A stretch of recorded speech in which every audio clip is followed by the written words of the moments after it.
እንደምን አላችሁ ተመልካቾቻችን። በአማራ ክልል ባህር ዳር ከተማ ነው የምንገኘው። በክልሉ ሰላምን ለማጽናትና ህዝቡ ወደ ሰላም እንዲገባ ከሰላም ተሻግሮ ደግሞ ልማት እንዲሆን ለማድረግ የክልሉ ሚሊሻ ሰፋፊ ስራዎችን ሲሰራ ቆይቷል። ይህንን በተመለከተ የክልሉን የሚሊሻ ኮሚሽነር አስቻለ አላምሬን በወቅታዊ ጉዳዮችና ከሰባተኛውም ጠቅላላ ምርጫ ጋር የተያዙ ጉዳዮችን ለማንሳት እንግዳ አድርገን ጋብዘናቸዋል። አብራችሁን ቆዩ። ሰባተኛው ጠቅላላ ምርጫ የነበሩ ሂደቶች ላይ ሰላምን ከማስከበር አንጻር የሚሊሻው ኃይል ከሌሎች የጸጥታ ኃይሎች ጋር ተደምሮ የሰራቸው ስራዎች እንዴት ተገመገሙ? ምርጫውን አካባቢ ሰላማዊ የማድረግ ሰላማዊ አትሞስፌር ወይም ደግሞ ሰላማዊ አካባቢ የመፍጠር ተልኳችን ነው። ይሄን በሁሉም የክልሉ አካባቢዎች ላይ ህዝቡ በሰላማዊ መንገድ ወጥቶ እንዲመርጥ ሚሊሻችን ዋጋ ከፍሏል። እየተተኮሰበትም ጭምር ከጠላት ጋር ጉርምቦ ለጉርምቦ ተናንቆም ጭምር ህዝቡ በተረጋጋ መንገድ እንዲመርጥ ዋጋ ከፍሏል።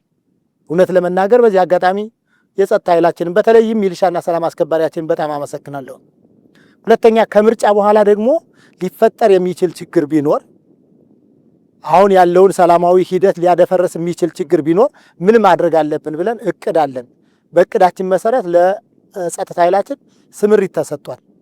በሁሉም አካባቢዎች ላይ አሁን የተጀመረው ሰላማዊ ሂደት ተጠናክሮ እንዲቀጥል በክልሉ ያለውን ሰላም ከማረጋገጥ አንጻር በተጨባጭ አሁናዊ የሆነው የሚሊሻው ቁመና ምን ይመስላል? ክልሉን አጠቃላይ ከገጠመው ችግር ነፃ ሆኖ ወይም ደግሞ ወጦ አስተማማኝ ሰላም እንዲሰፍን ከማድረግ አኳያ የሚሊሻው የራሱ አደረጃጀት አለ። በዚህ አደረጃጀት እየተመራ ከፌደራልና ከክልሉ የጸጥታ ኃይል ጋር በተለይም የክልሉ አድማ መከላከልና የፖሊስ አደረጃጀት አለ። ከነሱ ጋር በጥምር ነው እየተደራጀ ያለ። አሁን ባለው ነባራዊ ሁኔታም የክልሉን ሰላም መልሶ ለማረጋገጥ ከምን ጊዜውም በላይ የጸጥታ ኃይላችን በቁጥርም በአቅምም ጠንክሮ እየሰራ ያለበት ሁኔታ አለ። እሱ ብቻ አይደለም፣ የትጥቅ እና የሎጂስቲክ ከማሟላት አኳያም ከክልሉ መንግስት ጋር በመነጋገር ሚሊሻው በሙሉ አቅም የተሰጠውን ተልዕኮ ከመፈጸም አኳያ የተሻለ ደረጃ ላይ ነው ያለ ብለን ነው የምናስበው። በተለይም በአሁኑ ሰዓት እንደ ክልል ራሱን የቻለ ክፍለ ጦር ከዚህ በፊት ያልነበረ የክፍለ ጦር አደረጃጀት አለ። የሚሊሻው እና የሰላም አስከባሪው በጋራ በክፍለ ጦር ተደራጅቷል።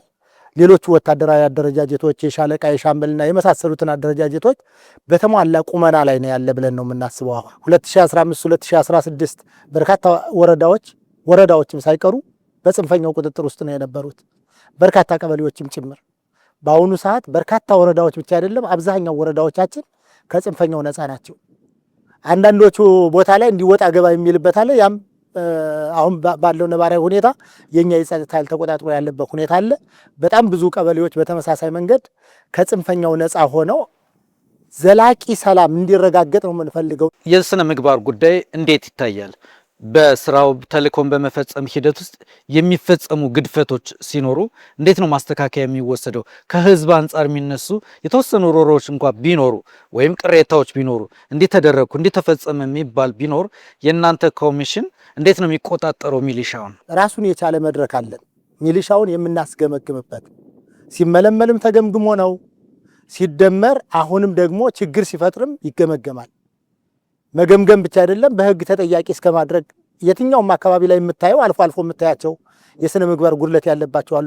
ያለ ምህረት ነው እርምጃ የምንወስደው። ምክንያቱም ራሱን የቻለ አደረጃጀት አለን። በጓድ በመቶ በሻምበል በሻለቃ ተገምግሞ ሻለቃው ላይ እርምጃ ይወሰዳል። ሻለቃው ላይም ሳይደርስ ገና የመጀመሪያ የግንባታ ራሱን የቻለ የግንባታ እና የስልጠና ተቋም ስላለን ወይም የዳይሬክተር ራሱን የቻለ እንትን አለ።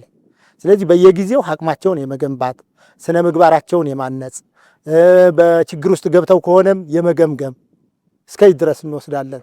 እንደተባለው አንዳንድ ቦታ ላይ ህጋዊ እርምጃ በሚወስዱበት ጊዜ በተለያየ መንገድ ተደራጅቶ የመክሰስ ሁኔታ አለ። እሱ ሊሆን ይችላል። ከህግ ውጭ ሚሊሻውም ይሁን ማንኛውም ህግንና ከለላን መሰረት በማድረግ ያልተገባ እርምጃ የወሰደ አካል በህግ እርምጃ ይወሰድበታል። የጦር መሳሪያ ታጥቀው በቡድን ሆነው በተለያየ አደረጃጀት ክልሉ ላይ የክልሉን ሰላም ለማወክ እየተዋጉ ያሉ ጽንፈኛ ኃይሎች አሉ።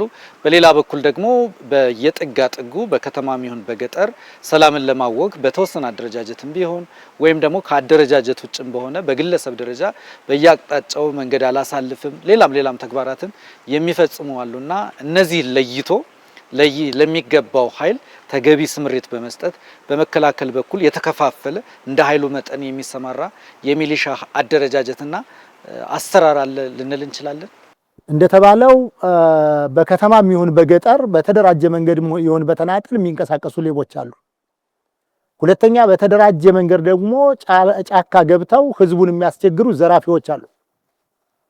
እነዚህ አካላት በየትኛውም መንገድ ተቀባይነት የላቸውም። ስለሆነም የኛም እቅድ ሰፈር አካባቢ ላይ ለሚንቀሳቀሰው አነስተኛ ኃይል ወጣ ብሎ ደግሞ ነፍጥ አንግቶ በተጨባጭም የጸጥታ ኃይሉን እየተፋለመ ያለውን ደግሞ እስከ ህይወት መስዋዕትነት በመጋፈጥ ጠላትን እስከ መጨረሻው ድረስ በመታገል የህዝቡን ሰላም ማረጋገጥ ነው ተልኳችንም ይሄ ስለሆነ፣ ስለዚህ ለህዝቡ ሰላምና ደህንነት መስዋዕትነት እየከፈለ ነው ያለ። ስለዚህ በገጠርም ይሁን በከተማ እነዚህ አካላት ከእኩይ ድርጊታቸው ተቆጥበው ወደ ትክክለኛው ከህዝቡ ጎን ተሰልፈው ህዝቡ የጠማውን የልማት እንቅስቃሴ አብረው ተካፋይ እንዲሆኑ በዚህ አጋጣሚ ጥሪ እናስተላልፋለን። በክልሉ ዘላቂና ሰላሙ የተረጋገጠ ልማት ላይ የሚሊሻው ኃይል በቀጣይስ እንዴት ይታያል? የምርት ማሳደጊያ ግብአቶችን ከመጀመሪያውም ጀምሮ እጀባ ሰጥቶ አርሶ አደሩ ደጅ እስከሚደርስ ድረስ ኃላፊነት አለብን። ይህን የማጀብ ስራ እኛ እየሰራን ያለን ከሌሎቹ የጸጥታ ተቋማት ጋር በመተባበር።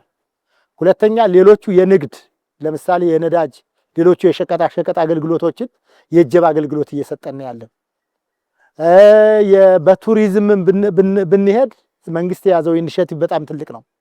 ነጎርጎራ የባህር ዳር ሪዞልትን ጨምሮ በሌሎቹ አካባቢዎች ላይ ጣናን መሰረት አድርጎ እየተሰራ ያለ የማልማት ስራ በእጅጉ በአሁኑ ሰዓት ከፍተኛ የጥበቃ አገልግሎት እየተሰጠ ነው ያለ። የሚሊሻ ኃይሉ የግሉን የልማት እንቅስቃሴ ከማልማቱን ባሻገር እና ግንባር ቀደም ሆኖ እንዲለማ ከማድረግ ባሻገር የህብረተሰቡ ልማት በመንግስት የታቀዱ የልማት እቅዶች ውጤታማ እንዲሆኑ ኃላፊነቱም አለብን፣ እየሰራን ነው ያለ።